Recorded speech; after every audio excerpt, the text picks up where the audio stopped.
All right, my name is Reverend T. I am the unrefined priest, and today we're going to be looking at the practice sacrifice of the red heifer that Israel has been looking for. This is absolutely wild. Look, if you're familiar with the channel, you know that I am not a Christian Zionist. I think Christian Zionism is wrong. I am not a dispensationalist. I think dispensationalism is wrong.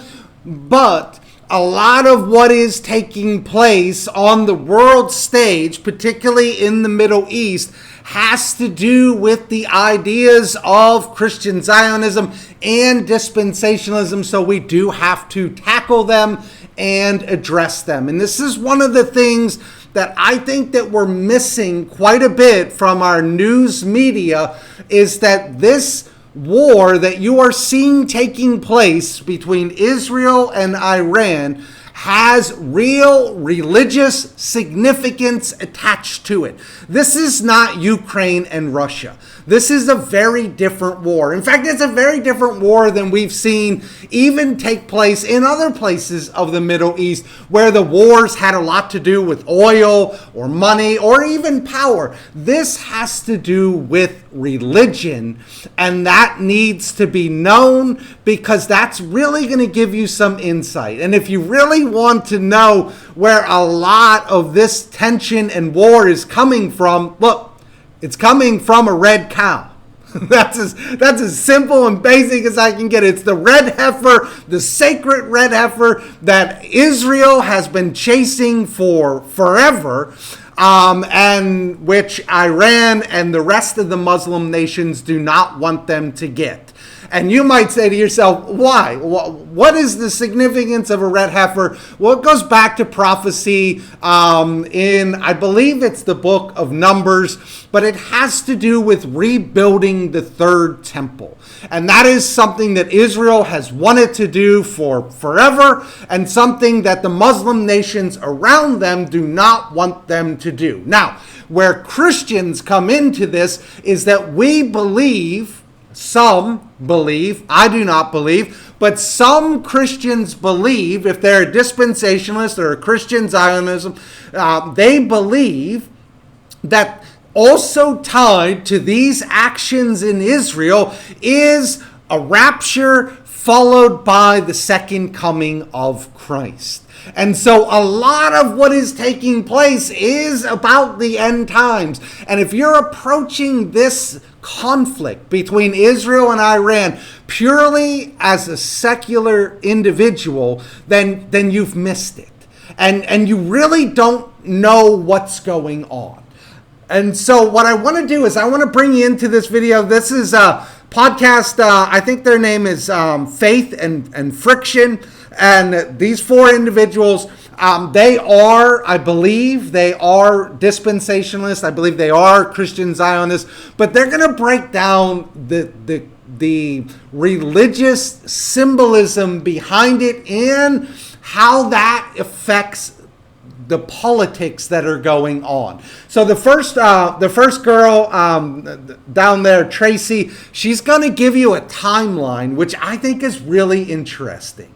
And so you can see that Israel has been working on this red heifer for quite a while. And then PJ up there above her, he's going to break down how that impacts politics. So let me play Tracy first, and then I'll say a couple things, and then we'll jump into PJ. So let me get that going. Go ahead. I have a timeline I think is interesting, if you don't mind me sharing.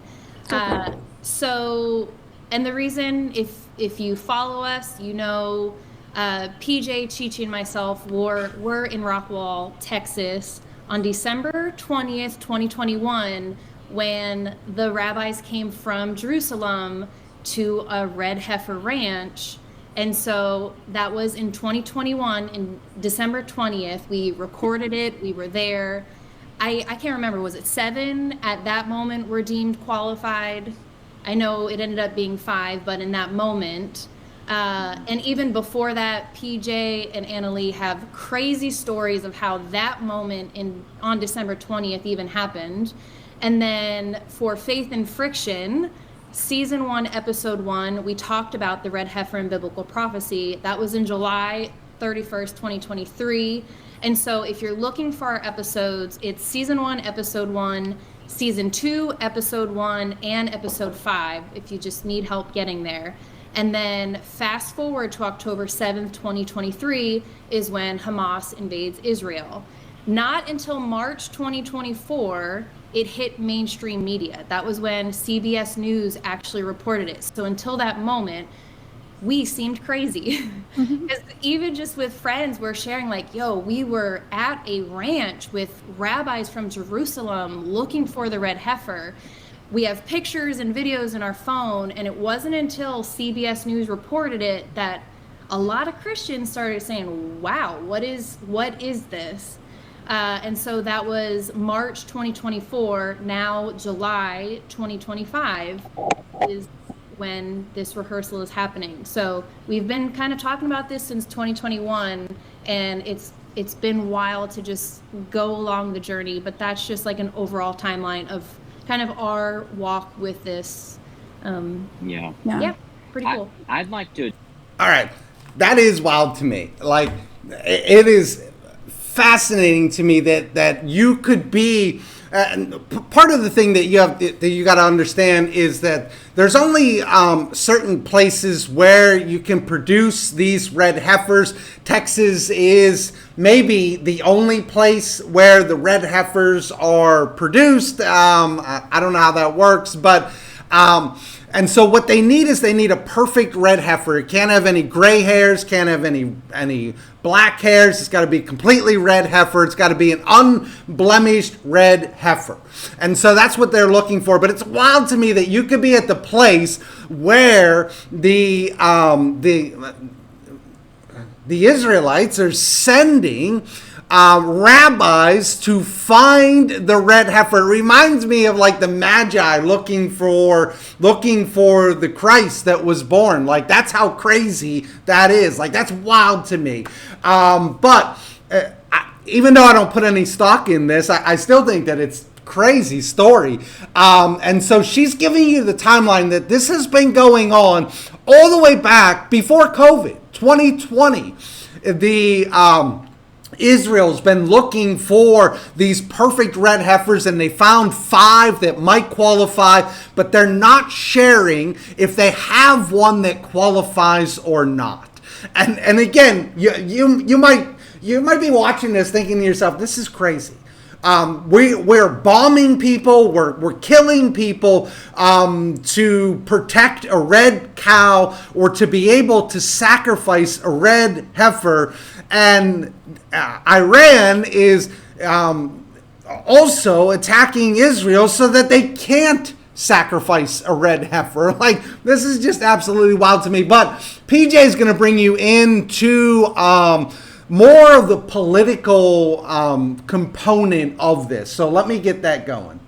Address too, just that's the history leading up to the last few weeks and few months. There's been so much news out from conflicting reports and interviews that have happened. And one of the things, I don't know if you've all seen it, but the chief rabbi for the Temple Institute gave an interview, and he was talking about these heifers because you're right, Tracy, they were looking for 7 in the beginning, and then it ended up being 5 that we sent over to Israel. And they said, do you have a red heifer that's qualified? And the way he answered it was very cryptic. He said, it is not clear as of this moment that we have a qualified red heifer. Well, if you look at the biblical, law behind it, you either have one that is kosher and qualified or you don't. And so you can understand why they're being vague, because as you just said, Tracy, the whole attack, in Israel that happened, a few years ago was because of the red heifer. So for them to announce anything in advance would be dangerous for them to do. And when he said it's unclear, I thought it would be clear. So they're not saying something. And then we find out that, I think 2 days ago now, they're practicing for this, which tells us that one or more of these heifers most likely are still qualified and kosher for this. And so now it's the geopolitical situation, because you have Iran and what's happening. You have Gaza has just inflamed up and more things happening there. and this would shake up the entire Middle East. It makes sense of why Iran was weakened recently, because that was the number one nation state that would stand in the way of Israel sacrificing a red heifer and, in the bigger picture, building a third temple. Iran said they would never let Israel have a third temple, and now we have shown the world that Iran is weaker than they portrayed themselves to be.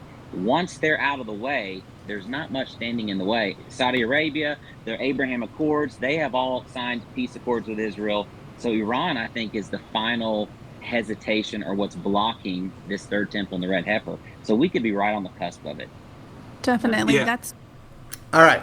So he's breaking it down for you why the conflict is between Iran and Israel, because they're really the one nation that is standing in the way of this red heifer. Now, why are Christians excited about this? I mean, you can understand why the Jewish people would be excited about this. They're trying to build their third temple, and that's really important to them as their religious tradition. But Christians are excited about this because they believe that the rapture and the end times, the second coming, is tied to the nation of Israel and them rebuilding the third temple. And in order to rebuild the third temple, you need the sacrifice in order to do it, which is the unblemished red heifer. So all of this is attached to end times. Here's my problem with this. I feel like we're manufacturing this. I feel like this is not as much an act of God or a work of God taking place as much as it is a work of human beings trying to force the hand of God. So, look, I believe in a second coming, but I just don't believe that you can force the hand of God. I don't believe in the rapture. I'm not a dispensationalist, so I don't believe in a lot of this stuff, but I do believe in a second coming, but I don't believe that you can force a second coming. And what I mean by force is, I don't believe that you can say, we're going to accomplish this, we're going to accomplish this, and then we're going to accomplish this, and that's going to bring about the end times. I think the end times are completely out of our hands. I think the end times is completely unknown to us, and we're not going to know, and we were not meant to know. But I think, so much of Christian dispensationalism and Christian Zionism is wrapped up in, well, if we can do this and we can get this in place and we can do this, then the end times will come. And I just don't believe that Christianity or God functions in that way.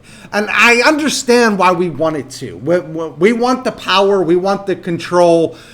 We weren't meant to have the control. We weren't meant to have the power. It's God's timing. It's God's acting. And if we're basing end times on what we're doing, I think that there's a real problem there. And I think that the end times needs to always be based on what God is doing. And obviously dispensationalists are going to disagree with me, and they're going to say, well, God's doing this. God provided the red heifer, the unblemished red heifer. God's going to provide for the third temple. Sure. But right now, it feels like human beings forcing something to happen. And by forcing, part of our forcing is that we're doing some really bad things. We're bombing people to make this happen. We're engaging in wars so that we can bring about the end times. And I know the end time says there's going to be, flooding and fires and wars and all these things and people look at and they say, well, we had flooding in Texas, we got fires all over the place, and we got wars, and so this is the end times. You can go back in history and you can look at pretty much every period of time and you can see that there's flooding, there's fires, and there's wars. And so I just don't put a lot of stock in this. It is interesting, the red heifer thing, that they did do a practice sacrifice, but I just would caution you Don't go all in on this stuff. Go all in on Jesus Christ. Make him your Lord and Savior. Bow to him. Let him rule and reign in your life. And whether it's the end times or not, it doesn't matter. But we get so wrapped up in this. I wish that we got wrapped up in Jesus Christ, the way that we get wrapped up in this. That's what I got for you today. My name is Reverend T. I am the Unrefined Priest. If you like what I'm doing, hit that like button. And if you're not subscribed, hit that subscribe button. We're trying to build this community up. I will catch you on the next one.